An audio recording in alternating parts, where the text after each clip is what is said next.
Salut tout le monde, c'est Vince. Alors aujourd'hui, nouvelle vidéo spéciale Cinéma Club où on va se consacrer à un cinéma assez particulier qu'on n'a pas coutume de parler. Il s'agit du cinéma philippin. Ah oui? Quand on parle des Philippines ou les îles Philippines ou l'archipel des Philippines, ça dépend comment on l'appelle, on va éviter des sujets qui dérangent, voire qui fâchent, ou voire qui n'ont aucun intérêt d'ailleurs. Alors je ne parlerai pas de l'invasion de l'empire japonais qui a envahi l'archipel. Je ne parlerai pas non plus de la dictature de Ferdinand Marcos qui n'a pas hésité à quasiment à lapider et quasiment à se la jouer, mais vraiment truand comme c'est pas permis. Et bien évidemment, je ne parlerai pas bien sûr du mouvement terroriste d'Abu Sayyaf qui occupe actuellement l'île Jolo. Non, on parlera pas de ces sujets-là pour la simple bonne raison que ce n'est pas dans le cadre de la vidéo. Et après, bon, bien évidemment, je vais pas faire un débat là-dessus pour savoir si les Philippines c'est bien, c'est pas bien ou quelque chose comme ça. Ce n'est pas le sujet de l'émission. Et bien évidemment, je ne suis pas là pour ça. Voilà. Donc, alors, au lieu de parler de ces petits problèmes personnels, on va plutôt parler de manière culturelle, à savoir le cinéma philippin. Alors, pour comprendre le cinéma philippin, il faut savoir que le cinéma philippin a pas mal débuté au cours des années avant et après-guerre. Alors déjà, le tout premier film philippin est Da la Gang Boogie de José Nepomuceno, sorti en 1919, et le premier film philippin parlant et aussi en langue tagalog est Ang Aswang, sorti en 1930. Et bien évidemment, le cinéma philippin, enfin les origines du cinéma philippin remontent dans les premiers jours de l'invention du cinéma, lorsqu'en 1997, un propriétaire de théâtre appelé Tierra projeta des images animées importées. Oui, parce que faut pas oublier que le cinéma a été apporté pas mal dans le pays, notamment les Philippines, et bien évidemment, il ne faut pas oublier que les Philippines est un pays d'Asie du Sud-Est qui est composé d'archipels, plus de 7000 îles. Ouais, oui, 7000 îles, vous avez bien entendu. Oui, comme je viens de vous le dire, ce sont des archipels et peuplés de 60 millions d'habitants et sa capitale est Manille. Alors donc, bien évidemment, les Philippines qui complètent assez rapidement une industrie du cinéma assez développée et aussi dynamique particulièrement, et qui produisant malgré des moyens qui, vus d'Occident, qui paraissent un petit peu ridicules, mais qui au fond n'est pas trop mal à regarder, très simplement. Oui, parce que il y a pas mal de productions philippines qui ont travaillé avec des occidentaux, notamment américaines d'ailleurs. Et bien évidemment, le cinéma philippin a commencé à s'exporter au début des années 50. Et qui, durant une décennie suivante, les réalisateurs locaux usèrent des grands nombres des comédies les plus ou moins sexy. Oui, parce qu'il y a pas mal de comédies sexy aussi. Bon, c'était un petit peu con, mais c'était c'était alléchant à la voir. Hein. Alors, bien sûr, il existe des films d'action, d'espionnage sur le modèle de James Bond qui remportent un grand succès et circulaire en Asie, voire pour certaines œuvres jusqu'en Occident.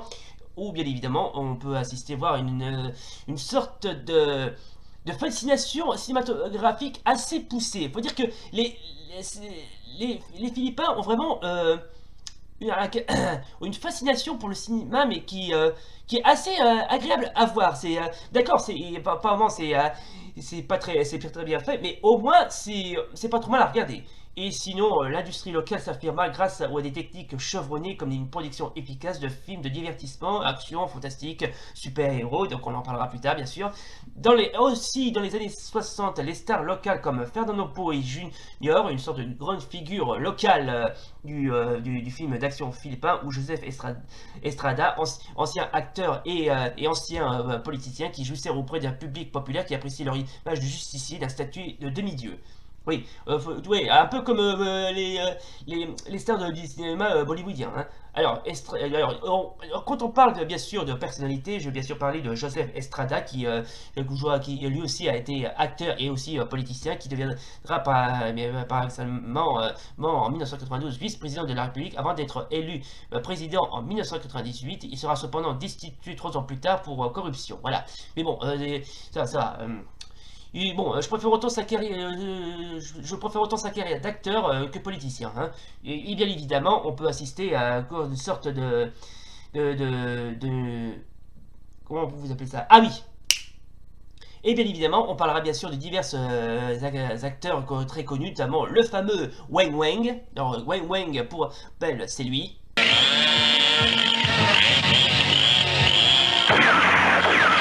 Waouh! Eh, ce mec a beau être petit, franchement, il assure. Franchement, il assure. Tiens, et justement, quand on parle de Wang Wang, je parle bien sûr de cet acteur de petite taille. Alors, Wang Wang, de son véritable nom Ernesto de la Cruz, est né aux alentours le 9 novembre 1957. À sa naissance, il est aussi grand qu'une canette de soda. Oui, parce que à sa naissance, il souffrait d'un petit problème de... Comment on peut appeler ça? Un petit problème de croissance, un peu comme Gary Goldman dans Arnold, voilà. Donc il souffre d'une malformation de croissance, c'est ce qui explique pourquoi il a une petite taille, voilà. Donc il est issu d'une famille pauvre de Balacaran, d'une grande banlieue de Manille. À sa naissance, et oui, alors, on l'avait compris, et on le place toute sa première année dans une couveuse. Personne ne donne cher à la vie du nouveau-né, mais la famille très croyante s'en remet à la Sainte Vierge avec ferveur. Par miracle, Ernesto survit et il est le seul nain de la famille, et malgré la pauvreté de la maisonnée, il passe une enfance réellement heureuse. Son physique hors norme fait d'une attraction locale. Surnommé Wang Wang, au nom de général attribué au petit chien, il est la vedette de profession à l'enfant Jésus, ou la promène vêtue comme El Santo Niño.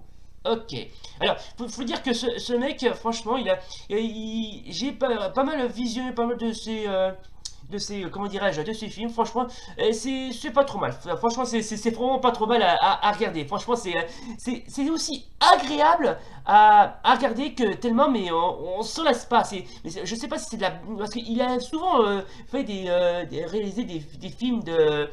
Enfin, il a tourné aussi des films à la James Bond. D'ailleurs, on lui attribue quasiment, mais de Mini 007. Et bien évidemment, quand on parle du cinéma philippin, on parle bien évidemment de son parcours qui a commencé dans les années 50, notamment par le fameux Gengis Khan de Manuel Condé, sorti en 1951. Et alors, évidemment, il y a surtout pas mal de réalisateurs qui ont fait pas mal de films, souvent des films tragiques, des films dramas, des films d'action, aussi aux alentours des comédies, ou bien évidemment, je peux vous parler bien sûr de certains films, le fameux Banao, sorti en 1975 de Geraldo de Leone, ou encore bien évidemment on peut bien sûr parler de Carnal de Marilou Diaz Habana, sorti en 1983, rien à voir avec la ville d'Haryana, de Karnal, et dans l'état d'Haryana en Inde. Enfin, je sais pas si c'est un rapport, mais bon, tant pis. Ou sinon, comme réalisateur, on peut bien sûr parler du génie inconditionnel de Kidlat Taïmik, qui est également l'enfant terrible du cinéma philippin, qui franchement... Alors, j'ai les films de Kidlat Taïmik, eux aussi, ils sont pas trop mal à regarder. Je vous conseille de regarder notamment le Parfume. Il y en a un autre qui est sorti sur la période de 1977, c'est Perfume de Nightmare, qui raconte l'histoire d'un conducteur de taxi qui... Et après, je me souviens plus du scénario, mais ça aussi, c'est pas trop mal à regarder. Je vous conseille d'aller le voir. Alors, si je vous cite un autre film que j'ai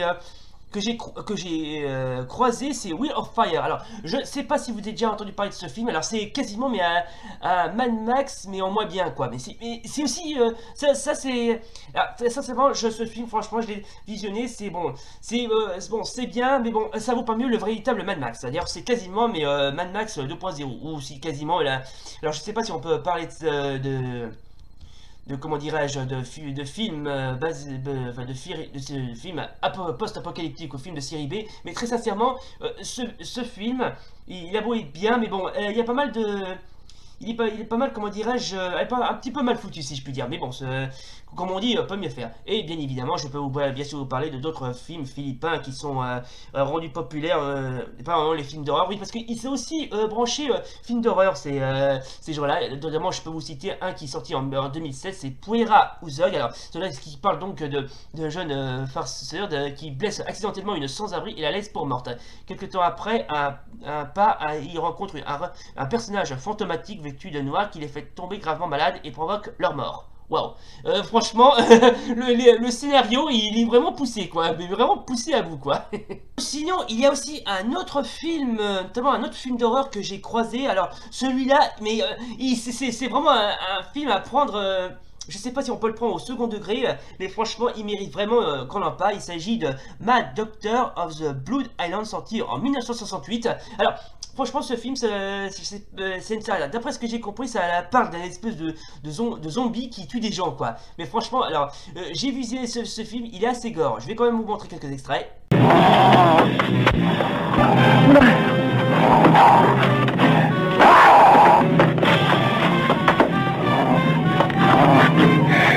Très sincèrement, je sais pas si ce film est bien ou pas bien, mais franchement, je le trouve assez alléchant. Hein. Franchement, il est même pas alléchant, il est ainsi agréable à regarder que n'importe quel film d'horreur. Bien évidemment, je peux vous parler de diverses.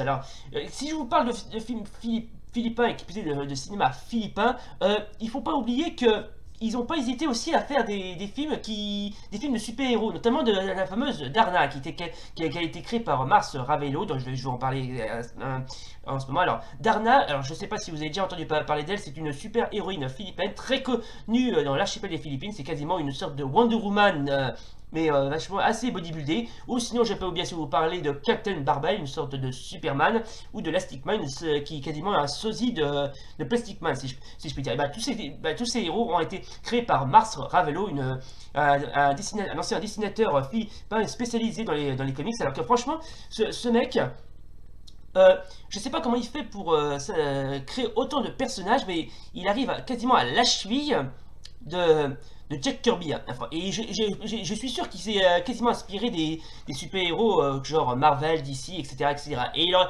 pu aussi également bosser chez Marvel. Alors, très sincèrement, les films de super-héros philippins, alors je l'ai vu quelques-uns. Bon, alors, franchement, ça aussi, c'est pas trop mal à regarder. Encore faut-il que vous soyez des fans hardcore de films de super-héros. Et si vous voulez bien, une prochaine fois, je parlerai bien évidemment des films avec des super-héros, bien évidemment.